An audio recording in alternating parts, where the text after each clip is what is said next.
주님의 귀하신 이름으로 문안합니다. 지난 한 주간 주 안에서 평안하셨습니까? 새해 인사도 드려야 되겠군요. 자, 2022년 은혜 가운데 잘 보내고 또 2023년을 맞았습니다. 어떻게 복되게 새해 첫 아침을 맞으셨습니까? 우리 모두가 다 새해 아침에 나와 앉았군요. 반치란이라고 하는 시인의 시처럼 말은 뛰고 또 독수리는 날고 또 군뱅이는 기었는데 다 한날 한시에 우리가 새해 첫날 도착해 있었다고. 맞습니다. 저와 여러분의 삶이 어떠했든지 우리는 이 새해 첫 주일, 첫날 첫 주일 아침에 또 다 같이 이렇게 하나님 앞에 나와 앉았습니다. 하나님이 우리에게 복 주시겠다 약속하셨고 우리 예수님도 복되어라 말씀하신 우리들의 인생, 저와 여러분 가운데 오늘도 주께서 말씀으로 찾아오십니다. 2023년 새해 첫날 아침을 이렇게 예배를 통해서 하나님을 만나면서 시작한다는 게 얼마나 복된 일인지 모르겠습니다. 올 한 해는 더더욱 주님 안에서 평안하시고 또 우리 예수님을 생각하면서 항상 내 인생이 얼마나 복된가를 감탄하면서 또 감사하면서 살아가시는 한 해가 되기를 소망합니다. 새해가 되었으니 이제 예배를 여는 경배 찬송도 바꿔야겠죠. 그래서 찬송가 9장입니다. 여러분 9장.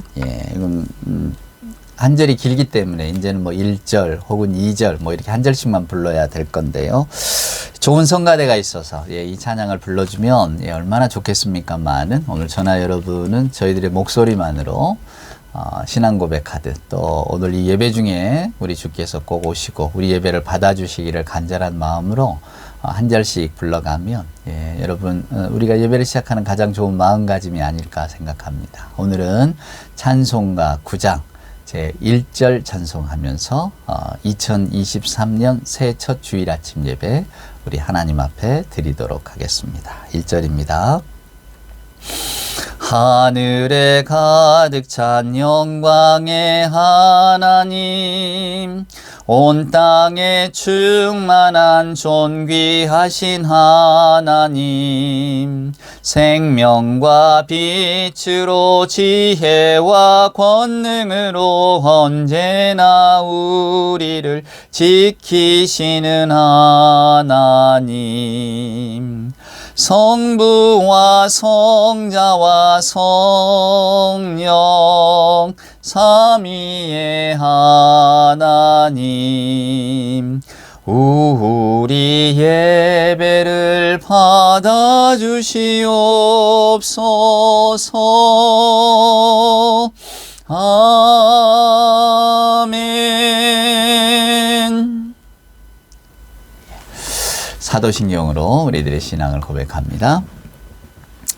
전능하사 천지를 만드신 하나님 아버지를 내가 믿사오며 그 외아들 우리 주 예수 그리스도를 믿사오니 이는 성령으로 잉태하사 동정녀 마리아에게 나시고 본디오 빌라도에게 고난을 받으사 십자가에 못 박혀 죽으시고 장사한 지 사흘 만에 죽은 자 가운데서 다시 살아나시며 하늘에 오르사 전능하신 하나님 우편에 앉아 계시다가 저리로서 산자와 죽은 자를 심판하러 오시리라. 성령을 믿사오며 거룩한 공예와 성도가 서로 교통하는 것과 죄를 사하여 주시는 것과 몸이 다시 사는 것과 영원히 사는 것을 믿사옵나이다. 아멘. 오늘 성시교독 오늘은 74번입니다. 우리가 작년에 신약성경의 성시를 읽지 못해서 아쉬웠는데 그래서 오늘은 교동문 1번이 아니라 교동문 74번 신약성경을 시작하는 첫 번째 교동문부터 보도록 하겠습니다. 교동문 74번 마태복음 5장입니다. 우리 한 절씩 교독합니다.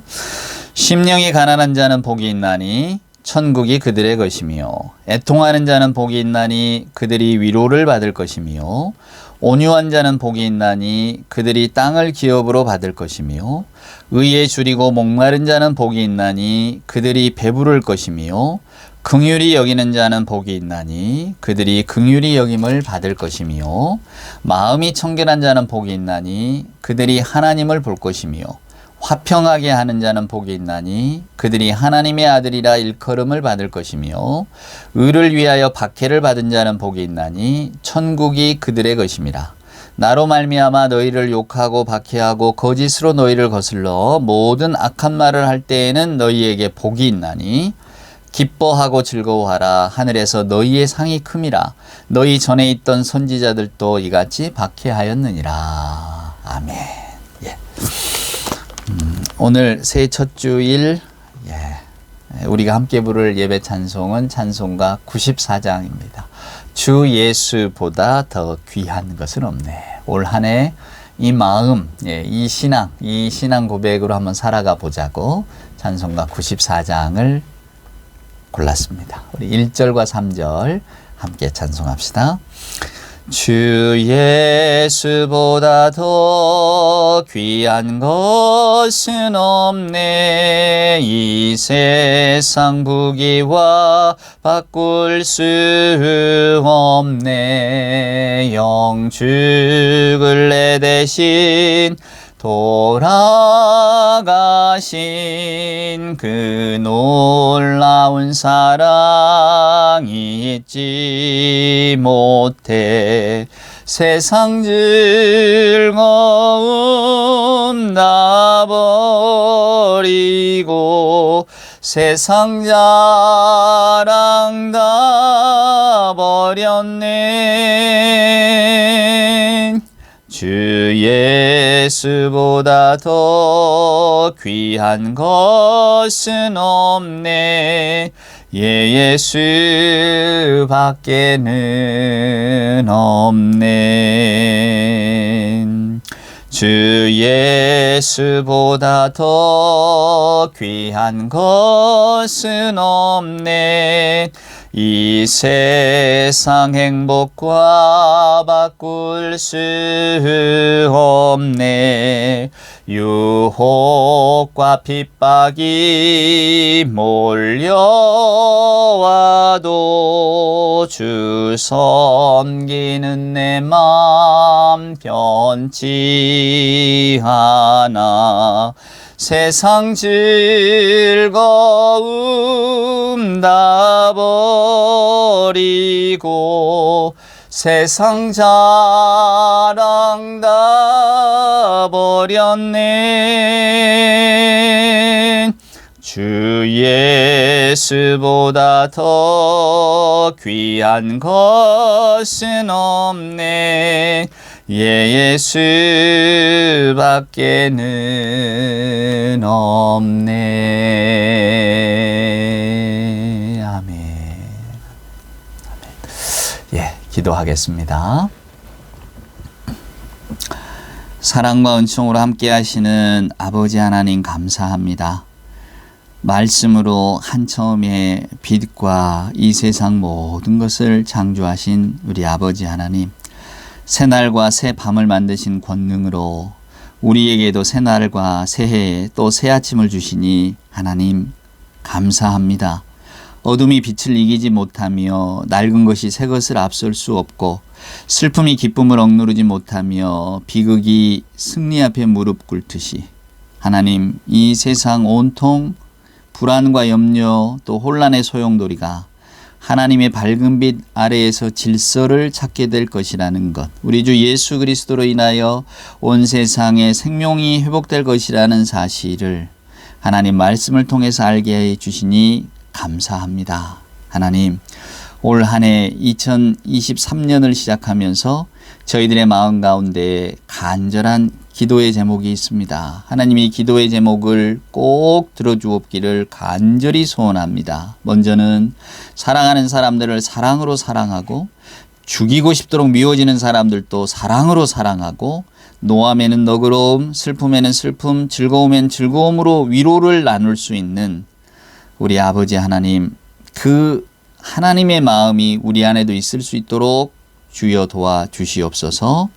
하나님, 또 저희들 모두에게 공포에는 안심을, 속박에는 자유를, 굶주림엔 배부름을, 추위에는 따스함을, 이별에는 만남을, 외로움에는 위로를, 전쟁에는 평화를 주시되 하나님, 이 세상 귀한 아기들 서로 잘 자라게 해주시고, 젊은이들은 씩씩하며 노인은 평강하고, 이웃들은 서로 믿고 다정하게 살아갈 수 있도록 주여 도와 주시옵소서. 무엇보다 저희들 모두가 다 주님의 이 놀라운 말씀, 하나님의 불멸하고 숭고한 사랑을 깨닫게 하시고 주 예수 그리스도의 진리에 눈을 뜨게 하셔서 일체의 악에 대한 항거를 할 수 있도록 용감하게 해주시고 열렬한 심령으로 바꾸어 주시옵소서. 하나님, 무엇보다 올해에는 모든 일이 우리에게 바로 돌아올 수 있도록 도와주시옵소서. 마땅히 있을 것이 있고 일어날 것이 일어나고 될 것이 되고 이룰 것만이 이루어지는 세상이 올 수 있도록 주여 도와주옵소서. 슬프고 괴롭고 처절하고 아픈 일들, 끔찍하고 통분한 일이 일어나지 않도록 주여 지켜 주옵소서.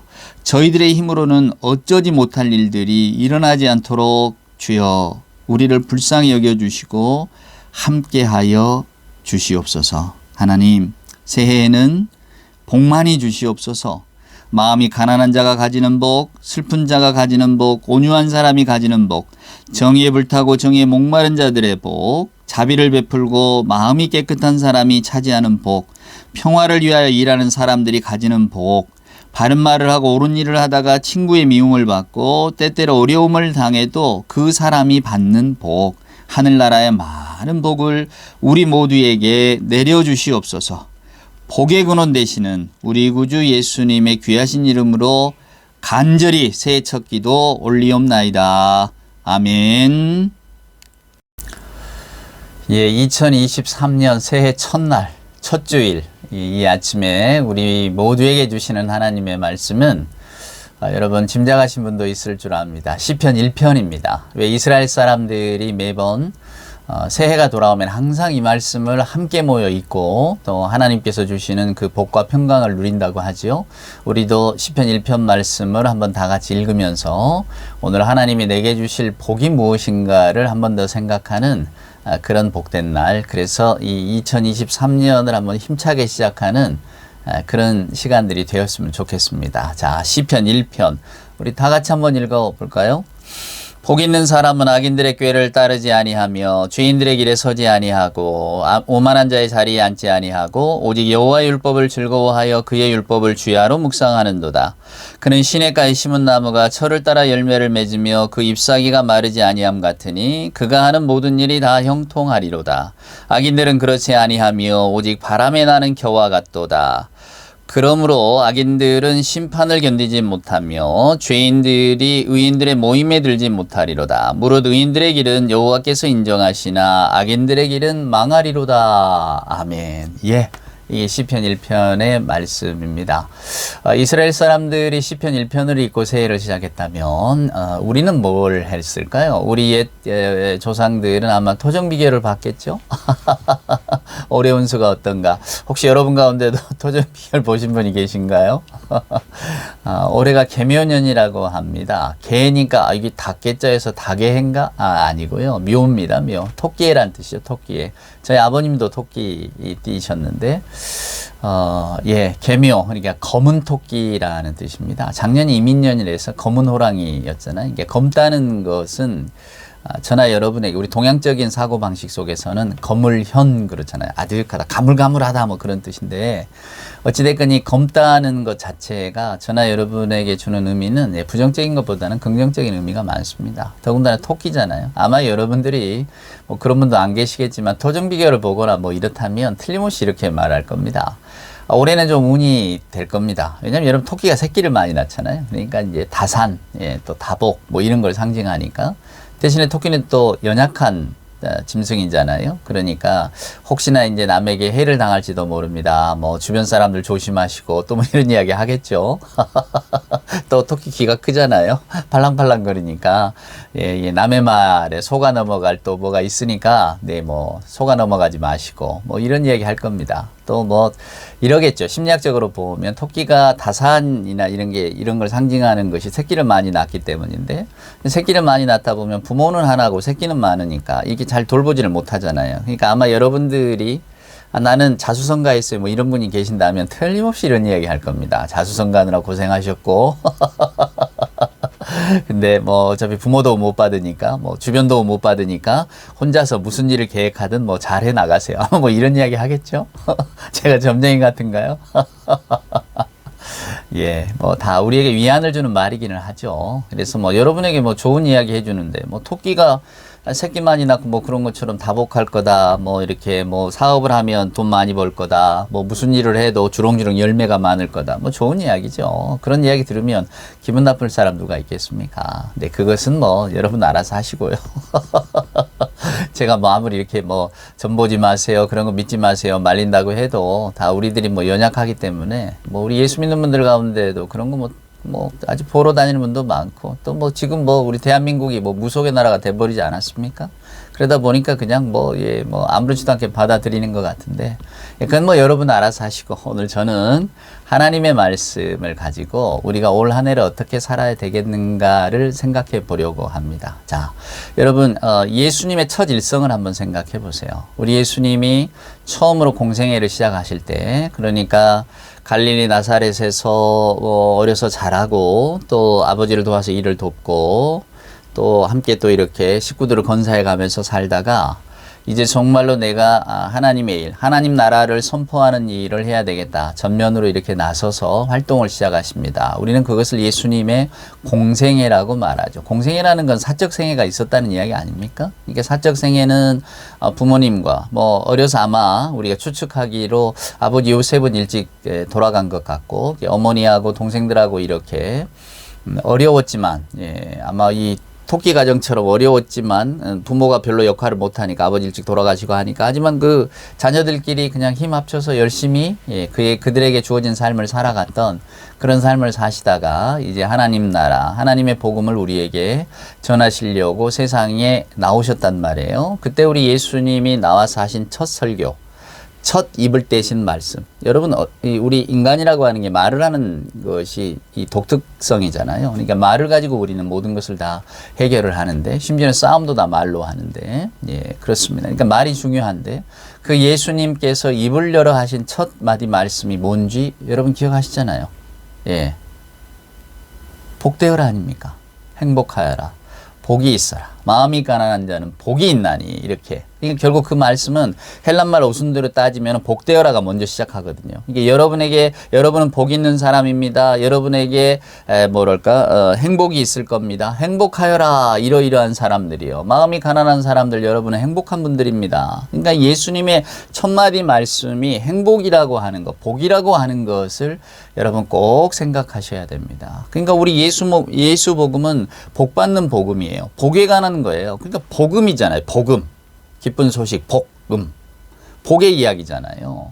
그러니까 결국 우리 예수 믿는 것, 이 기독교 신앙은 복과는 뗄래야 뗄 수가 없는 신앙입니다. 예수님의 첫마디가 그러하셨으니까. 저희들은 예수를 구주 예수 그리스도로 고백하잖아요. 우리의 메시아란 말입니다. 우주의 구주세요. 우리의 구주란 말이에요. 그러니까 예수님이 우리의 생활, 우리의 어떤 그 생각, 우리의 판단, 우리 믿음의 모든 것을 결정하는 분이 예수님이에요. 그러니까 우리 기독교 신자들은 기승전 예수님이에요. 예수님께로 돌아갈 수밖에 없는 거고 예수님으로부터 모든 게 시작하는 거예요. 근데 그 예수님의 첫 설교가 복되어라, 행복하여라 이렇게 말씀하신 거니까 우리 예수 믿는 신앙은 복신앙입니다. 뭐 어떤 분들은 그러죠. 기복신앙을 경계하라고. 맞습니다. 기복신앙 당연히 경계해야 되지만 그렇다고 해서 목욕물 버리려다가 아이까지 버리는 우리를 보면 안 되죠. 원래 기독교 신앙은 복의 출발이고 우리 하나님께서 인간을 만드신 것도 복의 출발이에요. 우리 하나님이 보시기에 좋았다고 하시잖아요. 그리고 우리에게 번성하라고 말씀합니다.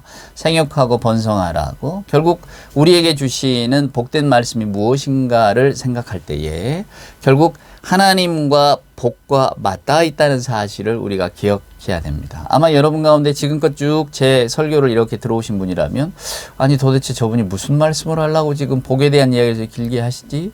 기존에 해왔던 말과 좀 결이 다른 것 같은데 이러실지도 모르겠습니다. 그래서 한번 귀를 쫑긋 기울여 보세요. 자, 시편 1편은 우리가 읽은 1편은 이스라엘 백성들이 다 함께 모여서 새해 첫날 아침에 읽는 하나님께 올리는 기도문이라고 제가 말씀을 드렸어요. 우리 시편이 기도문이잖아요. 근데 이제 우리는 보통 이제 다윗의 시편 또 뭐 이렇게 이 시편 150편을 그렇게 생각하고 있지만 그러나 대부분의 이 시편들은 이스라엘 사람들의 신앙 고백이 다 들어있는 겁니다. 그러니까 한 개인의 고백이라기보다는 이스라엘 전체의 신앙 고백. 결국 그것은 구약 전체의 신앙 고백이고 오늘날 살아가는 우리 기독교인들의 전체의 신앙 고백이라고 해도 과언이 아니다 그 말입니다. 그래서 이 말씀이 그렇게 중요합니다. 이 말씀을 제대로 알고 있으면 우리가 신앙 가운데서 흔들릴 일도 없고요. 뭐 사이비 이단의 가르침에 빠질 리도 없고 더군다나 우리에게 언제나 큰 무게로 다가오는 그런 뭐랄까요 현실의 무게 가운데 짓눌리지 않을 수 있습니다. 근데 우리가 이제 이 시편 1편 말씀을 잘 이해하지 못하고 혹은 듣고 고개는 끄덕이지만 마음으로 받아들이지 못해서 그냥 흘려 보내는 경우가 많죠. 그래서 우리는 부단히 세상 속에 흔들리고 예수를 믿으면서도 또 교회 생활을 하면서도 내가 도대체 뭘 믿고 있는지, 내가 뭘 바라고 있는지, 내게 주어진 약속의 소망이 뭔지, 하나님의 약속은 도대체 무엇인지 이런 것들을 잘 모르고 있을 때가 많다는 이야기입니다. 그래서 오늘 한 번 더 여러분 잘 아시는 말씀이지만 제가 좀 낯설게 하는 의미에서 복에 관한 이야기를 길게 드렸고요. 이제 오늘 본문의 말씀을 통해서 다시 한번 여러분이 익히 잘 알고 계시지만 쉽게 잊어버리시는 하나님의 복에 대한 이야기를 해보려고 합니다. 자, 한번 보세요. 1절입니다. 복 있는 사람은 악인들의 꾀를 따르지 아니하고 죄인들의 길에 서지 아니하고 오만한 자리에 앉지 아니한다. 그러니까 복 있는 사람과 지금 세 부류의 사람을 이 말씀은 대조하고 있습니다. 자, 복 있는 사람이 오른쪽에 있다면 왼편에 있는 사람들이 있어요. 복 있는 사람과 반대되는 사람들이죠. 어떤 사람들입니까? 첫 번째, 악인입니다. 두 번째, 죄인들의 길에 죄인입니다. 세 번째는 오만한 자입니다. 자, 이 공통점이 뭘까요? 하나님은 세상을 창조하시고 다 보시기에 선하셨다 그랬습니다. 이걸 토브입니다. 히브리 말로 토브, 선하다, 좋다는 뜻이 하나님이 보시기에 좋았다는 뜻입니다. 그러면 이 선의 반대가 뭡니까? 악이잖아요. 하나님이 보시기에 좋지 않은 것, 그걸 성경은 악이라고 말합니다. 하나님이 보시기에 좋지 않은 것은 어떤 겁니까? 하나님의 뜻과 반하는 거예요. 하나님의 눈에 선하지 않는 겁니다. 좋아 보이지 않는 거예요. 그게 바로 악입니다. 근데 그 악이 뭔가 했더니 죄래요. 죄인들의 길에 서지 않잖아요. 그럼 그 죄라고 하는 게 뭡니까? 우리는 제가 늘 말씀드립니다만 하마르티아, 관역에다가 이렇게 맞춰야 되는데 관역에서 벗어난 것을 성경은 죄라고 말합니다. 하마르티아의 어원이 그렇습니다. 근데 그 관역이라고 하는 게 뭡니까? 우리 예수 믿는 사람들의 관역은 하나님입니다. 즉 뭡니까? 하나님께 중심을 맞추는 사람들이라는 거죠. 근데 하나님께 중심을 맞추지 않는 사람들이 죄인입니다. 하나님의 길에서 벗어난 사람들이죠. 그러면 이 하나님께 주의 집중하지 않는, 하나님께 초점을 맞추지 않는 사람들의 특징이 뭡니까? 오만한 자인 겁니다. 오만이라는 게 결국 자기 자신이 최전선에 나와 있는 사람, 자기 자신이 가장 귀한 사람, 자기 자신을 최우선으로 하는 사람을 말하는 겁니다. 그게 오만입니다. 그래서 우리는 오만한 사람을 아나무인이라고 하잖아요. 자기 눈 밑으로 다 사람들이 있다는 겁니다. 이게 자기가 최고라는 거죠. 자기를 가장 우선시하는 사람. 아마 여러분들도 되게 이제 주변에 많은 분들을 보면 그 사람 참 오만해. 그 사람 교만한 사람이야. 이렇게 말씀들을 많이 합니다. 그런데 저희들이 이렇게 그 인간의 내면, 사람의 정신과 마음과 이런 것들을 심리적으로 이렇게 바라보면 사람은 누구나 다 자기중심적입니다. 그걸 이제 나르시시즘이라고 하는데 그렇습니다. 세상에 어느 누가 자기가 중심이지 않는 사람이 누가 있겠습니까? 우리가 태어나서 아기의 모습으로 태어납니다. 그 아기가 원하는 게 있으면 울어요. 우는 이유는 뭡니까? 맞습니다. 내가 지금 불편하니까 나로 하여금 이 불편을 없애달라는 거예요. 물론 이제 주로 이제 뭐 배설을 했다든지 배가 고프다든지 이런 거죠. 아이가 원하는 건 뭐 그 두 가지 것 말고는 크게 없잖아요. 근데 웁니다. 엄마가 이제 거기에 반응을 해서 기저귀도 갈아주고 또 배고프면 젖도 먹이고 그렇습니다. 그러면 이제 아이는 자기 자신을 키워가는 거예요. 내가 원하는 게 있으면 울면 되는구나. 울면 내 주변에 있는 사람들이, 특별히 엄마죠. 엄마나 뭐 주변에 있는 사람들이 나를 돕는구나. 그래서 이제 그거를 이제 저희들이 심리학적으로 유아 이제 거대 자기라고 하는데 자기의식이 잘하는 겁니다. 자의식이. 그러니까 내가 울기만 하면 주변에 있는 사람들은 나를 돕고 내 명령에 복종을 해야 돼. 이제 점점 커가면서 이제 그런 것들이 조정받게 되죠. 근데 어찌됐건 간에 우리가 태어나면서부터 그런 마음 또 그렇게 주변 환경과 관계를 맺기 때문에 우리는 모두가 다 자기중심적입니다. 내가 불편하면 견디지를 못하고 또 내가 불편하면 누군가는 반드시 그것을 해결을 해야 됩니다. 내 욕구에 맞춰야 되는 거죠. 이제 그게 우리들의 가장 마음속 깊은 곳에 깔려 있는 감정입니다. 그래서 우리는 이제 자라면서 사회라고 하는 것도 배우고 또 뭐 그 사회 속에서 내 관계도 배우고 나는 이걸 하고 싶지만 이걸 해서는 안 된다. 이런 도덕적인 규범도 막 배우기 시작하는 거죠. 성경은 이렇게 말합니다. 저나 여러분에게 우리가 에덴 동산을 떠올려 보면 모든 걸 다 할 수 있지만 그러나 하나님이 금하신 것은 하면 안 된다. 이게 에덴 동산의 금기잖아요. 여러분 그 말이 뭡니까? 인생의 주인은 너 같아도 우리 같아도 아니라는 거예요. 우리는 하나님의 피조물을 따름이다는 겁니다. 그걸 알려주는 게 창세기 이야기거든요. 근데 아담과 하와는 난 그게 싫어요. 나는 내 뜻대로 하고 싶어요. 즉 하나님의 관역에서 벗어나서 나는 나의 욕심에 나의 욕구의 관역에 한번 맞춰서 살고 싶어요. 내가 원하면 하고 내가 원치 않으면 안 하고 나는 그런 삶을 살고 싶어요. 그게 창세기에 나오는 우리 인간과 하나님과의 관계를 규정하는 모든 것이거든요. 그러니까 성경은 끊임없이 저나 여러분에게 우리에게는 규칙이 있습니다. 우리에게는 규범이 있습니다. 우리는 반드시 지켜야 될 무언가가 있습니다. 그 무언가가 뭡니까? 바로 하나님입니다. 하나님 말씀에 순종하는 것. 그래서 우리 예수 믿는 분들은 우리가 늘 내 뜻대로 사는 것 같아도 아니야. 내가 하나님의 말씀에 순종해야지. 그러니까 여러분이 여기 나오는 오만이라고 하는 것을 저 사람은 뭐든 다 지 뜻대로 해. 뭐든 지가 옳다고 그러고 지 주장대로 해. 이 성경에 보면 오만한 자인데 이런 뜻이 아니고요. 그것은 그 사람의 개인의 특성입니다. 성경이 말하는 오만이라는 것은 하나님보다 내가 우선이다. 하나님은 이렇게 말씀하셔도 이제 우리 식으로 표현하면 성경은 이렇게 나와 있지만 나는 이게 못마땅해. 왜 우리가 예배소설 읽어보면 분이 나더라도 화가 나더라도 그 해를 넘기지 말라 이런 말씀이 있잖아요. 근데 우리는 되게 이 말씀에 순종 안 합니다. 분노가 나면 나는 거죠. 그걸 왜 내가 오늘 이 밤사이 다 해결해야 됩니까? 우리는 분노를 끝까지 품기를 원하고 용서보다는 어떤 그 분노의 마음으로 남에게 쏘아대기를 좋아합니다. 그게 내 마음의 편하니까. 그게 이제 성경은 우리가 죄성이라고 말하는데 그때 우리는 이렇게 말합니다. 야, 성경에 화 하루 이상 품지 말래잖아. 그거 좀 분노 좀 풀어. 그래도 화 좀 풀어 해도 우리는 뭐라고 말합니까? 안 돼, 그게 잘. 예, 맞습니다. 이게 오만한 자입니다. 나는 화가 나도 하나님이 그러지 말라고 하루 지나지 말라고 화를 풀라고 하시면 풀어야지 이래야 되는데 뭐 저도 그렇지만 여러분들 잘 안 되잖아요. 우리는 우리 마음대로 하고 싶은 겁니다. 그래서 이 성경 말씀은 결국은 저나 여러분에게 복 있는 사람이 그런 사람이야 라고 이렇게 알려주는 말씀이기도 하지만 한편으로는 저나 여러분이 복 있는 사람과 얼마나 멀어져 있는가를 보여주는 말씀이기도 합니다. 우리는 대부분 다 오만한 자리에 앉아 있습니다. 성경 말씀보다 우리 세상의 경험, 세상을 살아가는 지혜, 그리고 내 감정이 앞서는 사람들 아닙니까? 제가 그렇기 때문에 여러분의 마음을 너무 잘 알아요. 내 마음 비춰서 여러분을 본다고?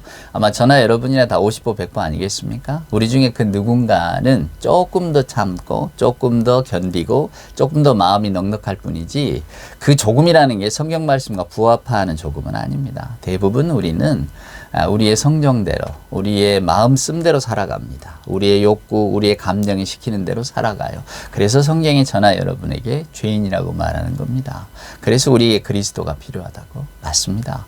우리는 알면서도 그 말씀에 순종하지 못하고 저 길이 선한 줄 알면서도 그 길로 가지 못하는 그런 속성을 가지고 있습니다. 이게 우리의 죄성이죠. 그래서 우리가 늘 말씀을 보면서 다시 한번 우리를 돌아보고 또 되새기고 그러지 말아야지 결단하는 것 아니겠습니까? 중요한 것은 우리가 그런 마음을 갖는 겁니다. 오늘 이 새해 아침에 이 말씀을 읽으면서 맞아, 복 있는 사람이 돼야 되는데 나는 왜 반대쪽에 서 있을까?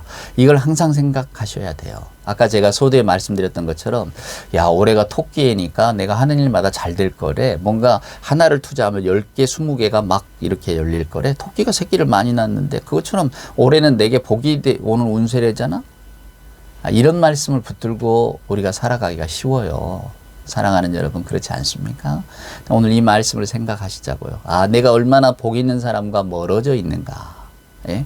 얼마나 내가 하나님의 생명의 말씀과 멀어져고 세상의 일들에만 마음을 뺏겨 있는가 한 번 더 생각하시라는 겁니다. 자, 그리고 두 번째 단락을 볼까요? 오직 여호와의 율법을 즐거워하여 그의 율법을 주야로 묵상한다. 이게 복 있는 사람의 특징이잖아요. 그래요. 하나님의 말씀을 기억하는 사람이고 하나님의 말씀을 항상 떠올리는 사람입니다. 내 감정보다 하나님의 말씀을 우선으로 생각해야지라고 하는 사람이죠. 우리는 다 새해 결심을 그렇게 하겠지만 복 있는 사람이 되게 해주세요 하겠지만 그러나 오늘 이 말씀대로 가까이 다가가기가 얼마나 어렵습니까? 일단은 내 욕구, 내 욕망, 나의 오만을 다 꺾어야 되는데 실은 복이라고 하는 것이 저나 여러분이 생각하는 복이라고 하는 것은 내가 원하는 걸 이루어 주세요 라고 하는 것 아닙니까? 그러니까 이게 오만한 자리에 딱 서 있는 거죠. 하나님이 원하시는 복 있는 사람이 아니라 우리는 내가 원하는 것을 이루는 복을 원하고 있으니까 하나님과 얼마나 멀어져 있는가 한 번 더 생각하시라는 겁니다. 아마 1절, 2절 읽으면서 누구나 다 그렇게 생각하실 겁니다. 아, 나는 복 있는 사람이 돼야지. 여호와의 율법을 주야로 묵상하는 자가 돼야지. 다 그렇게 결심하시겠지만 그럼에도 불구하고 그 결심 따라서 우리는 얼마나 우리가 하나님의 복 있는 자로부터 멀어져 있는가를 지금 여러분의 마음을 들여다보시면서 한번 깨달아 보시기를 바랍니다. 그죠? 우리 욕심이 앞서죠. 자, 3절입니다. 그는 시냇가에 심은 나무가 철을 따라 열매를 맺으며 그 잎사귀가 마르지 아니함 같으니 그가 하는 모든 일이 다 형통하리로다. 시냇가에 심은 나무가 철을 따라 열매를 맺는다. 예, 다윗의 기도 생각나지 않습니까? 푸른 초장 쉴 만한 물가. 이스라엘 사람들에게 로망은 여러분 이 시냇가입니다. 푸른 초장이고 왜 유목민이잖아요. 이렇게 양치는 사람들이잖아요. 그러니까 항상 풀이 있어야 되고 물이 있어야 됩니다. 그것이 이스라엘 사람들에게는 로망이에요. 그러니까 나의 모든 것이 다 채워진 상태라 그런 뜻입니다. 만약에 이스라엘 사람들이 우리나라 같은 농업 환경에서 살았다면 또 달라지겠죠. 여러분 혹시 제가 언젠가 드린 말씀이 기억나는데 그 대전에 가면 식장산이라고 하는 유명한 산이 있습니다. 좋은 산이죠. 대전하고 충청북도 옥천 요 사이에 있는 그런 산인데요. 옛적에 여러분 여기가 그 백제 시대 신라 백제 다투고 할 때의 그 요충지였답니다. 그래서 이 식장산에 백제가 이제 군량미 식량 싸울 때 쓰려고 그걸 이렇게 저장해 놓은 창고가 있었다고 해요. 그러니까 식장이라는 게 먹을 것이 숨겨져 있다 그 말 아닙니까? 근데 여러분 그 말의 의미는 뭘까요? 예, 우리 한국 사람들 옛 선조들 옛 선조들의 마음, 옛 선조들의 행복, 옛 선조들의 로망, 천국은 다 밥과 연관이 돼 있다 그 말입니다. 그 식장산에는 또 전설도 있어요, 여러분. 그러니까 옛적에 백제의 군량미가 있던 곳, 그러니까 먹을 곳이 저장된 곳 그런 것도 있지만 또 전설은 또 여러 가지를 만들어내잖아요. 옛날에 그 산 밑에 사는 한 그 이렇게 가난한 농부가 어머니를 모시고 살았답니다. 아기를 낳았는데 이 아기가 자꾸 할머니 밥을 탓하고 할머니 것을 뺏어 먹으려고 하니까 이제 이 젊은 부부가 보다 못해서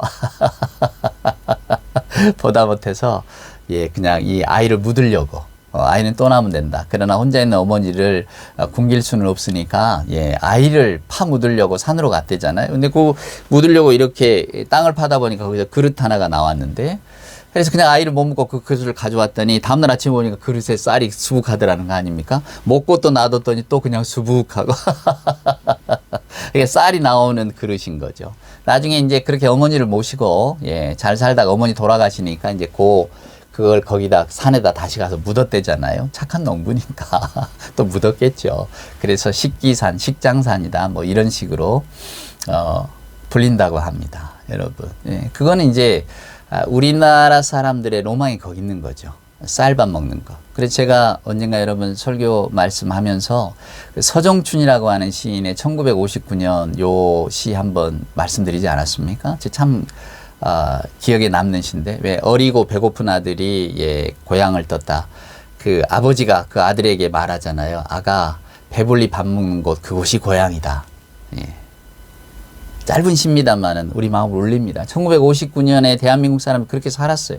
배불리 먹는 곳이 고향이라고. 그만큼 배를 굶고 살았다는 이야기죠, 여러분. 그러니까 배를 굶었다는 것은 저나 여러분에게 있어서 우리 옛 어른들에게 있어서 로망이라고 하는 것은 먹는 겁니다. 배불리 먹는 것. 그러니까 만약에 저나 여러분에게 오늘 이 말씀이 주어졌다면 조금은 다른 식으로 주어졌을 겁니다.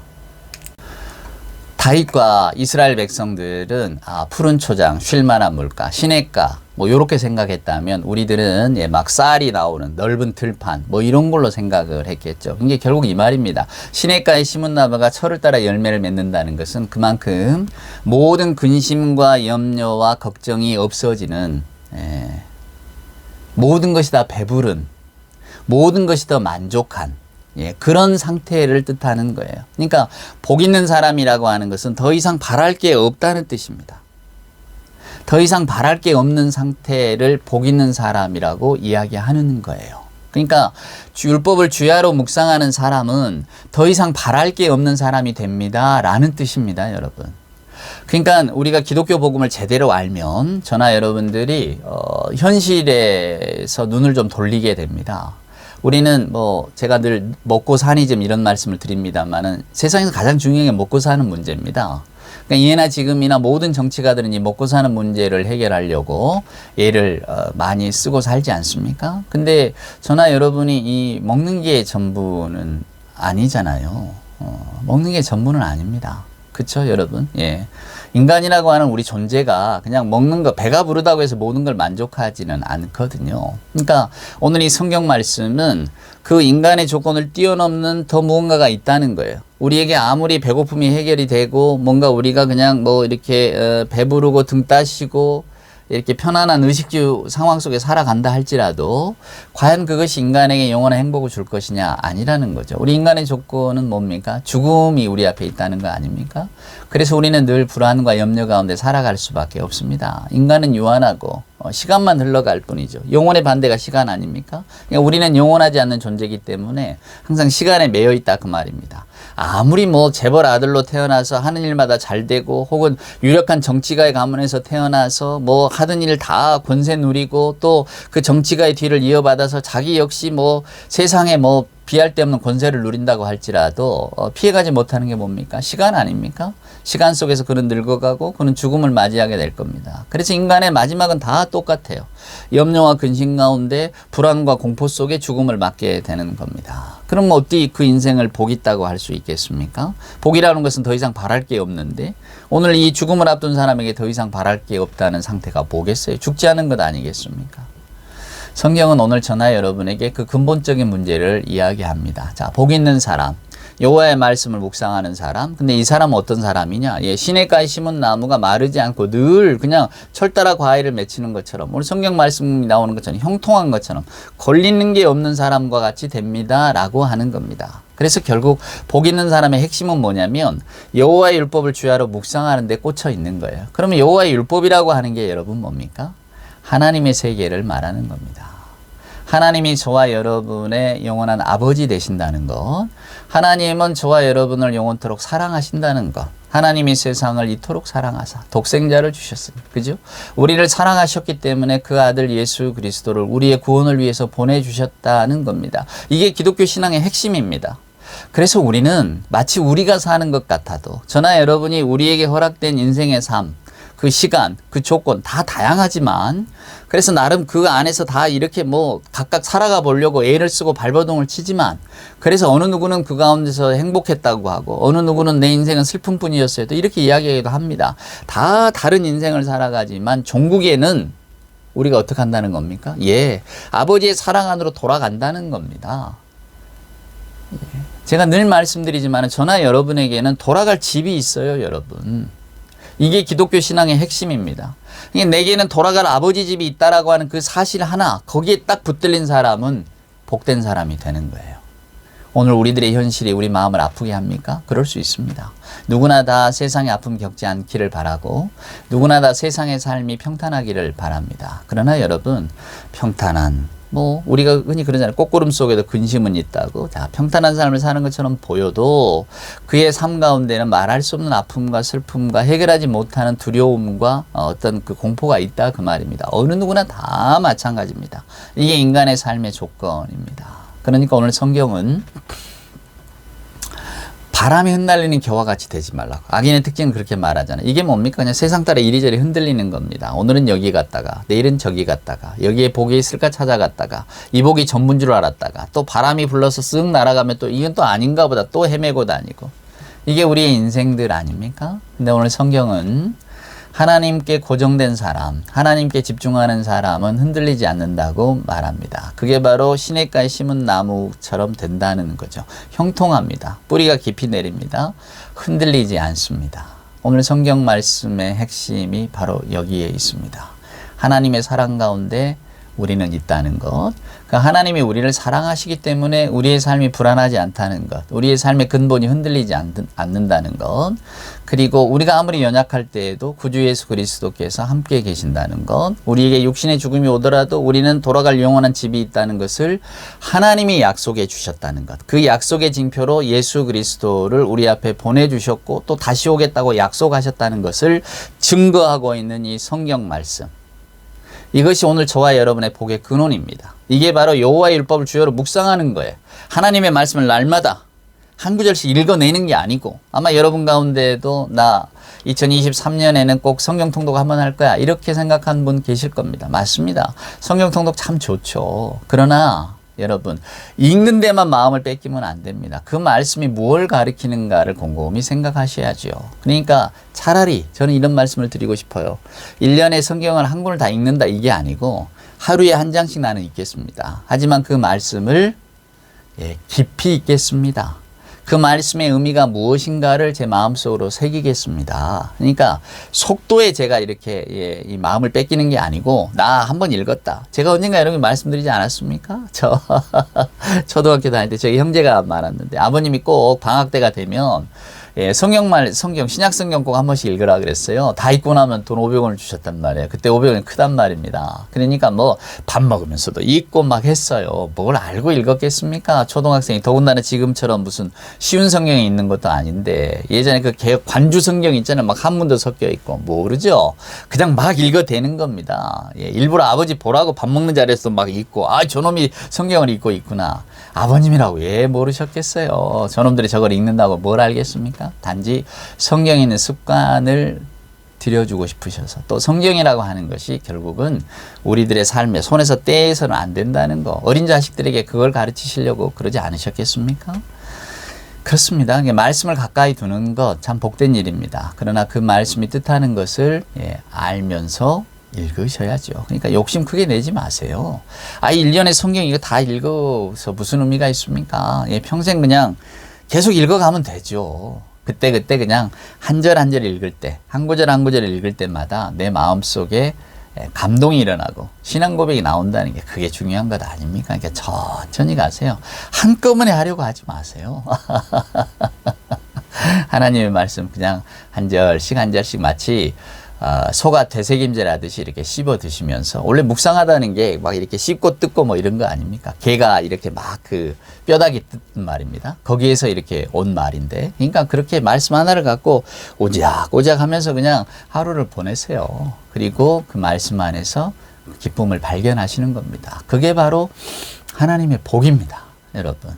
그 하나님의 복된 말씀이 올 한 해도 저와 여러분에게 주어졌습니다. 그러니까 세상에 어떤 다른 것들이 저와 여러분의 마음을 흔들어대고 또 유혹하고 또 이게 즐겁고 재밌는 거야 뭐 이런 식으로 우리들의 어떤 그 눈을 빼앗아 가도 그러나 저는 오늘 여러분들에게 우리가 하나님의 이 귀하고 복된 말씀 저나 여러분의 복을 주셨잖아요. 돌아갈 집이 있다는 복을 주셨고 영원한 생명의 복을 주셨는데 그 기쁨 그 말씀에 이렇게 딱 붙들리면서 우리를 둘러싸고 있는 세상의 일에는 크게 흔들리지 않는 복 있는 자로서의 인생을 살아가실 수 있기를 축원합니다. 우리 예수님께서 복되어라 행복하여라 말씀하셨다는 사실을 꼭 기억하면서 2023년은 정말로 복된 마음으로 우리 하나님이 내 편이시잖아요. 복된 마음으로 감사하면서 살아가는 여러분이 되시기를 주님의 이름으로 축원을 드립니다. 기도하시겠습니다.